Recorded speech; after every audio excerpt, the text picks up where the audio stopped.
Hey guys, this is part one of a four-part series of videos that I'm going to be doing, basically speculating and covering what I think the fighters of all the universes are going to be like, judging off their looks or the little we do know about them in the Tournament of Power. First up, I'm going to talk about the Yardrat Warrior for Universe 2. Now, seeing a Yardrat in Universe 2 raises a few questions. One is, if there's a Yardrat in Universe 2, does that mean that twin universes aren't the only ones that share certain races? For instance, in Universe 6 and 7, they're the only ones that we know of so far that have Saiyans. Could the Yardrat in Universe 2 break apart that idea and open up the possibility for races appearing in any of the universes? The other is, if he's not native to Universe 2, how did he get there? A theory going around is that his instant transmission is so powerful that he was able to teleport to Universe 2 without being able to sense the ki of somebody. Or, I mean, there's many reasons that it could have been. Maybe his instant transmission is so strong that he could sense ki from even a universe so far away, such as Universe 2 to 7. Another thing is about his fighting style. So far, of what we know of the people of Yardrat, they're not physically strong, as far as we know. So maybe he has a very tactical fighting style. Maybe he integrates his instant transmission to his techniques and his fighting style in a way that gives him a tactical advantage. I'm thinking of stuff like Goku using the instant transmission Kamehameha against Cell. Maybe he has some abilities that he interweaves into his fighting style like that. Next to the Yardrat, we have a small orange alien. We've definitely never seen his race before. His body type really reminds me of Kid Buu. On his forehead, he has a large green gem, it looks like, and I expect at least one of his abilities to be based out of that gem. Even though he is the smallest of Universe 2, we know how Toriyama likes to have some of his smaller characters who would seemingly be weak be very powerful, so I do expect some big things from him. Looming behind the small orange alien is a very large fighter.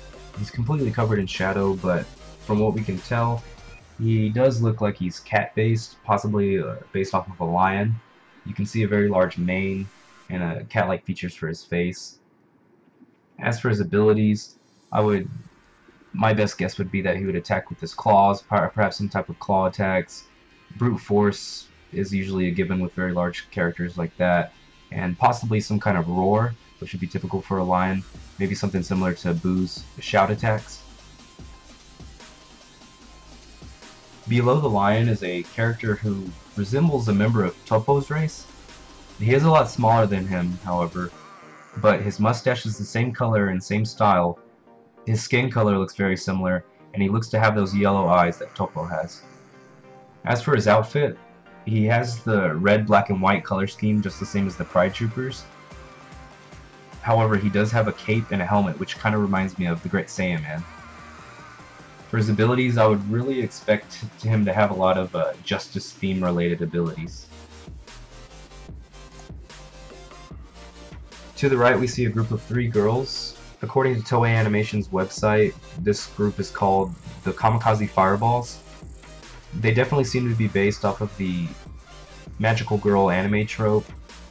And the one in the middle in the pink and the green hair, she's the only one we've been formally introduced to, and she's the leader of the group. Her name is Brienne de Chateau. We see her for a short amount of time in Universe 2, in which she confronts some people and transforms into her magical girl alter ego, Ribrianne. She shows off a pretty powerful ability called the Pretty Cannon, and the only other time we see her fighting as Ribrianne is during the intro song, in which she looks to be fighting on par with Super Saiyan Vegeta, so she definitely seems to be pretty powerful. As for the other 2 members of the Kamikaze Fireballs, we really have no idea about their abilities, but I think it's pretty safe to assume that they can each transform just the same way that Brienne can. I don't know if their transformations will look the same, but I'm pretty sure they will be able to transform.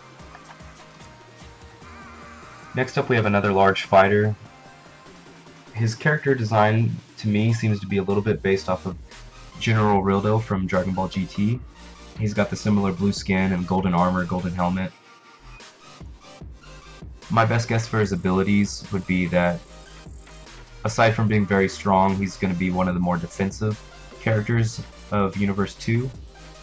I also don't think he's going to be very smart because he seems to be wearing his cape on the wrong side of his body. Below the large fighter seems to be the only member of Universe 2 who's going to be able to fly during the Tournament of Power. In my opinion, her character design looks similar to that of a succubus. So if I had to guess for her abilities, I would say she would be less of a direct fighter and more of a control type of fighter. Perhaps she can entrance or hypnotize her enemies to fight for herself. The last fighter for Universe 2 is completely covered in shadow, so it's really hard to tell anything about this character based off of looks alone.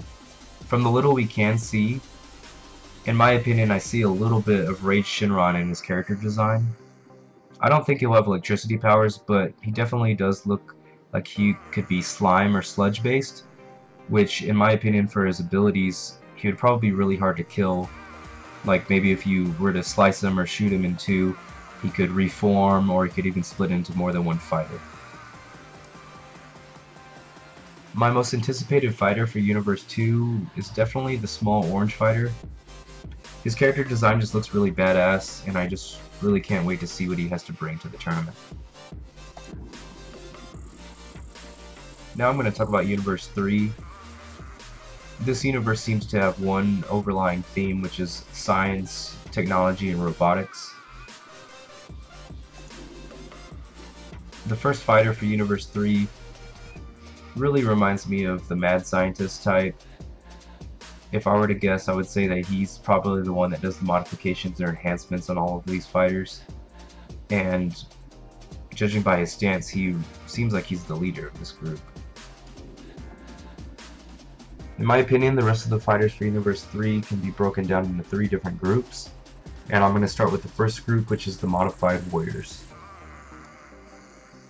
We know very little about Universe 3, but my guess about the Modified Warriors is that they're somewhat similar to Universe 7's androids.